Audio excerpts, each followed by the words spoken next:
नमस्कार माझ्या प्रिय मित्रमैत्रिणींनो, आज आपण आलो आहोत छत्रपती शिवाजी कॉलेज सातारा येथे। आज या ठिकाणी आपण हिंदी विभागाचा विद्यार्थी राजन दौलताडे याच्याशी बातचीत करणार आहोत।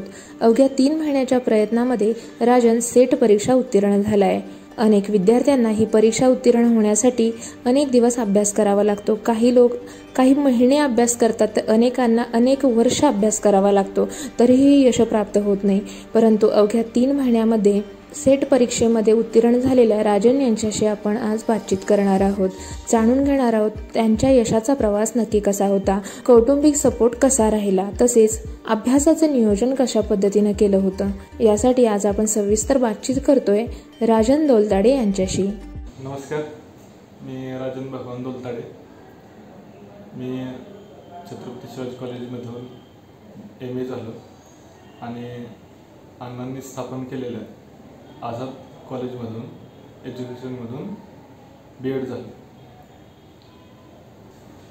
B.Ed का करावं वाटलं, खरं तर तो एक वारसाच आहे, कारण की आजोबा शिक्षक होते, वडीलही शिक्षक होते, त्यामुळे रक्तातच एक शिक्षण क्षेत्रात काम करायची इच्छाच होती म्हणायची, म्हणून B.Ed क्षेत्र निवडलं। सेट परीक्षेसाठी प्रथम मला आपल्याच कॉलेजमधून शिवाजी कॉलेजमधून हिंदी डिपार्टमेंट मधून प्राध्यापकांनी खूप मार्गदर्शन केलं। नंतर आझाद कॉलेजमधूनही मला मार्गदर्शन भेटलं। नियोजन म्हणायला गेलं तरी फक्त अभ्यासच केला, कारण की मी फक्त 3 महिन्यात सेट पास झालो, कारण आणि त्यासाठी मी पूर्ण वेळ दिलेला, म्हणजे दुसरं कोणतेही काम बाजूला ठेवले। मला B.Ed कंप्लीट असल्यामुळे बाहेरून कॉलेज माध्यमिक शाळेतून ऑफर येत होत्या, पण त्या सेट करावे म्हणून मी ते पूर्ण दूर केल्या, बाजूला ठेवल्या आणि पूर्ण वेळ सेट परीक्षेसाठी दिला। त्यामुळे केवळ 3 महिन्यातच मी सेट पास करू शकलो। वडील गावी स्थानिक शिक्षण संस्थेत आहेत, त्यामुळे त्यांचा शिक्षणाला त्यांचा पहिल्यापासूनच खूप सपोर्ट होता।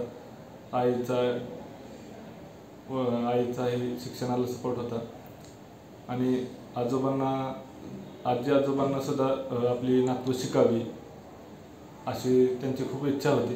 मटेरियल पेपर 1 साठी ब्रिजमोहन दायमांचं एक पुस्तक होतं आणि पेपर 2 साठी म्हणजे हिंदी सब्जेक्टसाठी एक नेटचा क्लास होता अपना प्रोफेसर म्हणून, त्याचं ते स्टडी मेथड पूर्ण वापरलं मी। पूर्वी झालेले जे पेपर आहेत ते मिळवले आणि ते मिळवून टाईम लावून मी ते क्वेश्चन सोडवत होतो, त्याचा पूर्णपणे फायदा झाला। पहिलीच वेळ असल्यामुळे थोड्या नकळत चुका झाल्या, पण अभ्यास जास्त असल्यामुळे आणि पेपरसुद्धा तसा चांगला होता, त्यामुळे काय अडचण आली नाही। पेपर 1 100 मार्काचा आणि पेपर 2 200 मार्काचा, असं मिळून 300 मार्काचा असतो।